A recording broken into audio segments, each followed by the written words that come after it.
ചേട്ടാ, നരസിംഹേട്ടാ. എന്താ മോളെ, കേട്ടില്ലേ നീ?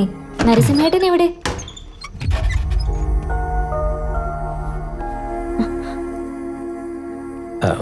എന്താ മോളെ ഇവിടേക്ക് വന്നത്? നിങ്ങൾ ജോലിക്ക് വന്നിട്ട് കുറെ നാളായില്ലേ, കണ്ടിട്ട് പോവാന്ന് കരുതിയാ വന്നേ.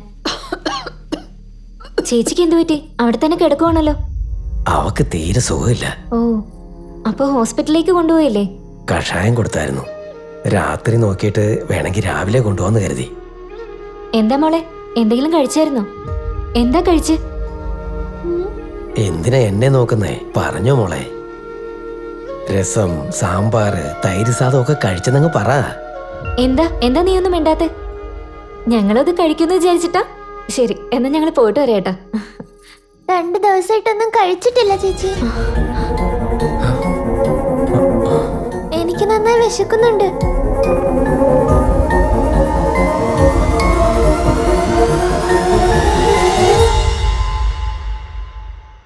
കടം കൂടി വന്നപ്പോ എന്നോളം വളർന്ന മകൻ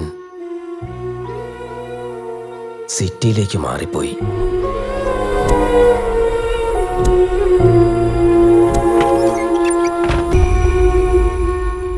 ദൈവം വലിയ ബുദ്ധിശാലിയാ മോളെ. നമ്മൾ ആർക്കെങ്കിലും ഭാരമാകുമോ എന്ന് കരുതുമ്പോ അതിനു മുമ്പ് തന്നെ നമ്മളിലേക്ക് ഭാരം കൊണ്ടുവയ്ക്കും. മുട്ടുവേദന കാണിക്കാൻ വലിയ ആശുപത്രിയിലേക്ക് പോയപ്പോ മുട്ടാകെ തേഞ്ഞിരിക്കുകയാണെന്നും മാറ്റി വെക്കേണ്ടി വരുമെന്നും പറഞ്ഞു. 10 വർഷമായിട്ട് ഈ കിടപ്പാടൊന്നും മാറ്റാൻ പോലും കഴിഞ്ഞിട്ടില്ല. പിന്നെങ്ങനെ മുട്ടുമാറ്റും? എങ്ങനെ മാറ്റും മോളെ? അതിനും പുറമെ ഇവളും മാനസികമായിട്ട് വല്ലാതായി. കയ്യിലുള്ളത് മുഴുവൻ ചെലവാക്കി. ആരോടെങ്കിലും കടം ചോദിക്കാമെന്ന് വെച്ചാ ഇവിടെ എല്ലാവരും എന്നെ പോലെ തന്നെയല്ലേ മോളെ ജീവിക്കുന്നത്. അപ്പൊ നിങ്ങളുടെ നിലത്തിന്റെ കാര്യം എന്തായി ചേട്ടാ? ബോറോയിൽ വെച്ചായിരുന്നില്ലേ? നിലമോ? മരിക്കുമ്പോ എന്നെ അടക്കാൻ ഉപയോഗിക്കാമെന്നല്ലാതെ ജീവിച്ചിരിക്കുമ്പോ വയറ്റിപ്പിഴപ്പിന് അത് ഉതകിയിട്ടില്ല മോളെ. ആ MLA അയാളുടെ മകനും ചുറ്റിനുള്ള നിലമെല്ലാം വാങ്ങിക്കഴിഞ്ഞപ്പോ എന്റെ നിലത്തേക്കുള്ള വെള്ളത്തിന്റെ വരവും നിർത്തിക്കളഞ്ഞു. കടം വാങ്ങി ഒരു ബോർവെല്ലുണ്ടാക്കി. EV കണക്ഷന് വേണ്ടി ഡിപ്പാർട്ട്മെന്റിൽ പോയപ്പോ ട്രാൻസ്ഫോമർ വെക്കണം, അതിന് ലക്ഷങ്ങൾ ചെലവാകുമെന്നും പറഞ്ഞു. ലക്ഷങ്ങൾ ചെലവാകും അത്രേ. ഒരിക്കൽ പോലും അത്രയും പൈസ ഞങ്ങൾ കണ്ടിട്ടുണ്ടോ മോളെ? ഒരു ജോലിയും ചെയ്യാൻ കഴിയാതെ, അവിടെയൊന്നും വിളയിപ്പിക്കാൻ പറ്റാതെ, വിളഞ്ഞതൊന്നും വിൽക്കാൻ പറ്റാതെ ഓരോ ദിവസവും മരിച്ച് ജീവിക്കുകയാണ് മോളെ. ഇങ്ങനെ ജീവിക്കുന്നതിലും ഭേദം എല്ലാവരും ചേർന്ന്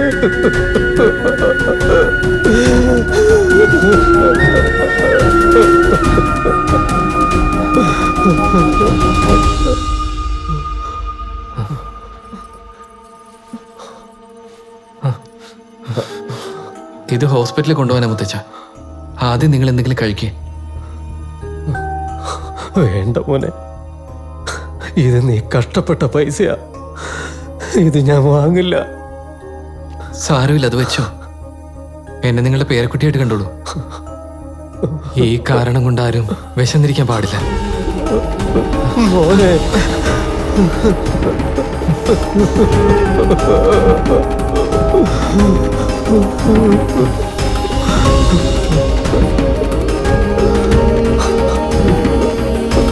നീ നന്നായി വരും മോനെ.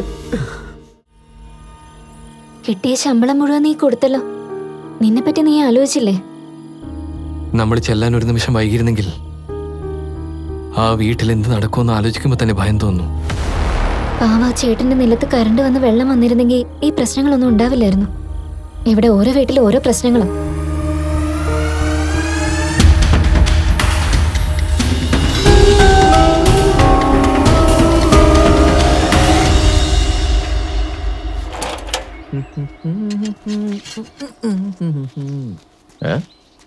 നരസയ്യ മുത്തച്ഛന്റെ നില എവിടെയാ?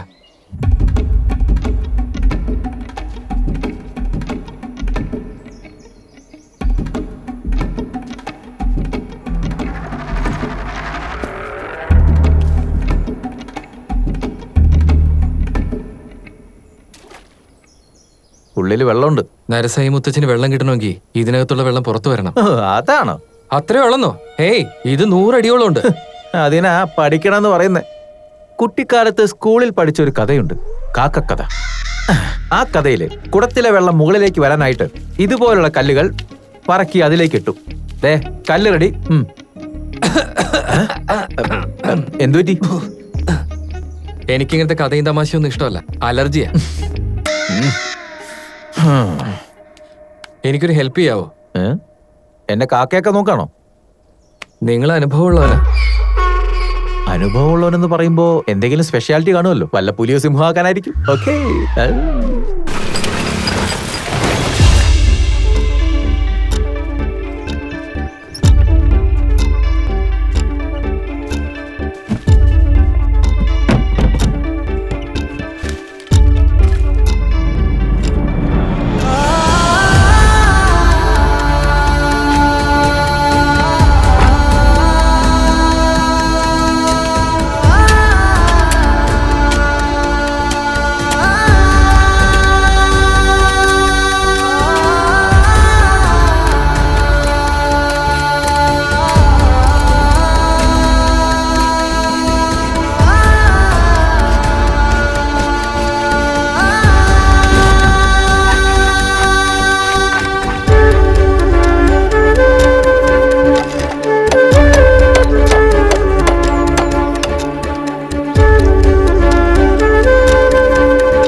ആ ഒരാളെ നിങ്ങൾ ഇത്രയും പേര് ഭയപ്പെടുന്ന എന്തിനാണെന്ന് എനിക്ക് മനസ്സിലാവുന്നില്ല.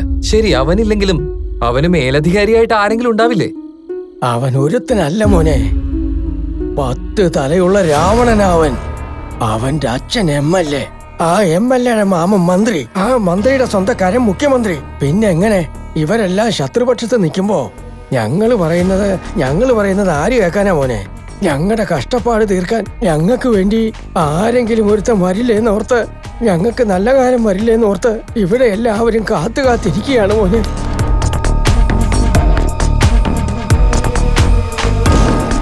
ഞാനിപ്പോ എന്തെങ്കിലും ചെയ്ത് ഈ പ്രശ്നം തീർത്തു തരുന്നു എന്ന് കരുതും. ഈ പ്രശ്നം ഭാവിയിൽ ഉണ്ടാവില്ലെന്ന് എന്താ ഉറപ്പ്? അതുകൊണ്ട് ഇതിനുള്ള പരിഹാരം നിങ്ങളിൽ നിന്ന് തന്നെ തുടങ്ങും. ഇവിടെ ഒരുവൻ കളിക്കുന്നുണ്ടെങ്കിൽ അവനെ കളിപ്പിക്കുന്ന മറ്റൊരുവനുണ്ടാവും. നമുക്ക് അവനെയാണ് വേണ്ടത്. അവൻ നിങ്ങൾക്കെതിരെ ചെയ്ത ദ്രോഹങ്ങൾ, അവൻ കാരണം നിങ്ങൾ അനുഭവിക്കുന്ന കഷ്ടതകൾ, ഇതെല്ലാം ഒരു പേപ്പറിൽ എഴുതി ഒപ്പിട്ട് എനിക്ക് തരാൻ കഴിയൂ?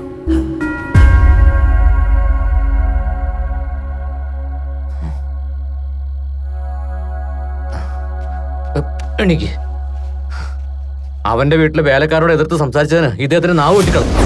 അയ്യോ അയ്യോ, എന്നൊന്നും ചെയ്യരുത് സാറേ, എന്നെ വിട്ടേക്ക് സാറേ. അയ്യോ അയ്യോ.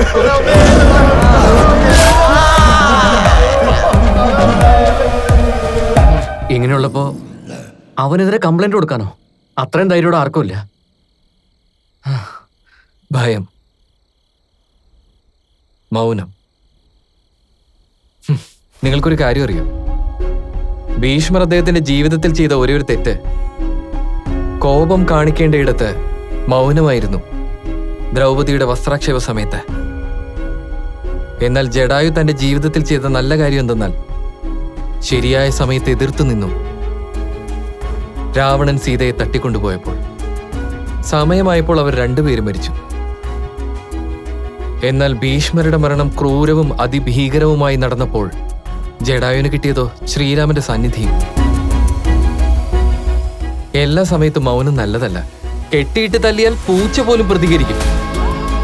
ആവശ്യമുള്ള സമയത്ത് മനുഷ്യൻ മാറുക തന്നെ വേണം. എഴുന്നേൽക്കണം, എതിർത്ത് ചോദ്യങ്ങൾ ചോദിക്കണം. നിങ്ങളിൽ ഒരാളങ്ങനെ ചെയ്യാൻ തുടങ്ങിയാൽ 100 പേരുടെ ജീവിതമാ മാറുന്നേ. 10 പേര് മരിച്ചാൽ ഒരു തലമുറ തന്നെ രക്ഷപ്പെടും. ഞാൻ വരാൻ പോരെ.